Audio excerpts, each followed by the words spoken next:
এই যে পকেটে রাখার কোরআনুল পাঠ একটা ছোট্ট নামাজ শিক্ষার মতন ধরেন।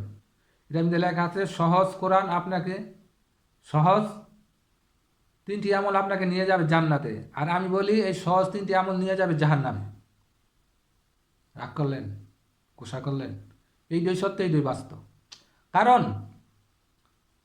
এই কোরআনুল ছোট্ট যে বইটা, এটা শয়তানের এক নেক শুরুতে সবচেয়ে বড় ধোঁকা দেওয়া মানুষকে, এই মুসলমানকে সবচেয়ে ধোঁকা দেওয়া।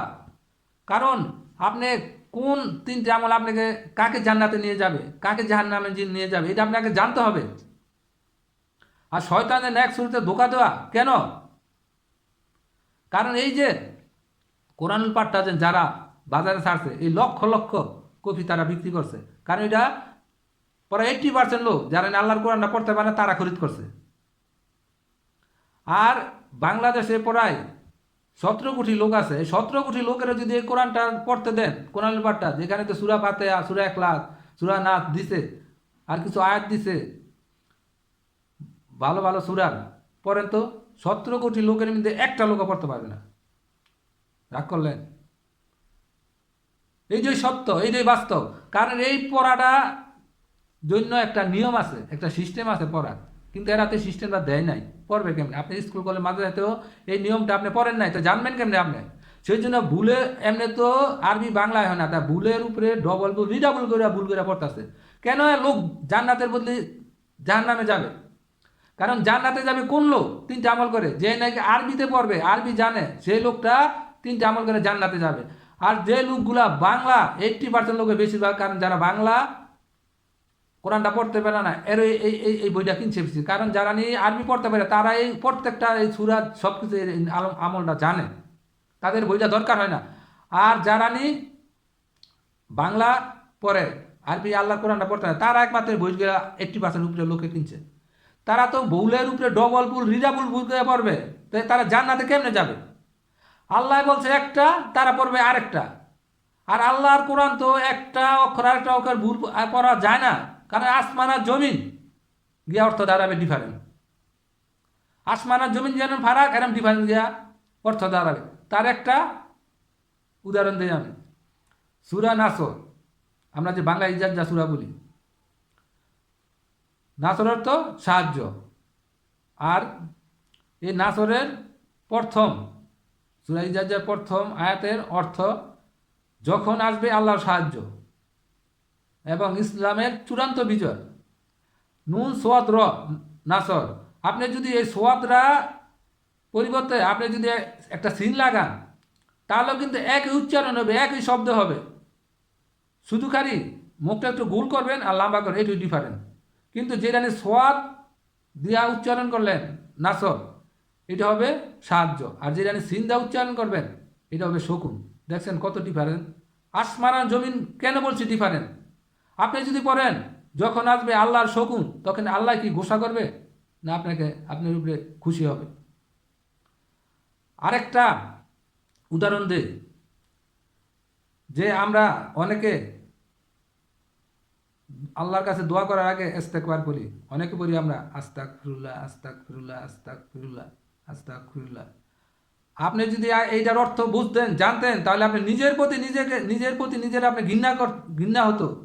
সহি শুদ্ধ হলো আস্তাগফিরুল্লাহ। আস্তাগফিরুল্লাহর অর্থ, হে আল্লাহ আপনি আমাকে ক্ষমা করে দেন। আর আস্তাগফিরুল্লাহর অর্থ, হে আল্লাহ আমি আপনার অস্বীকারী হতে চাই। তো আপনি দেখেন, আপনি যদি ক্ষমা চাওয়ার বদলে আপনি আল্লাহর অস্বীকারী হতে চান, আল্লাহকে অস্বীকার করেন, তাহলে আল্লাহ কি আপনাকে জান্নাতে বসে আপেল খাওয়াবে, না জাহান্নামের আগুন খাওয়াবে আপনাকে?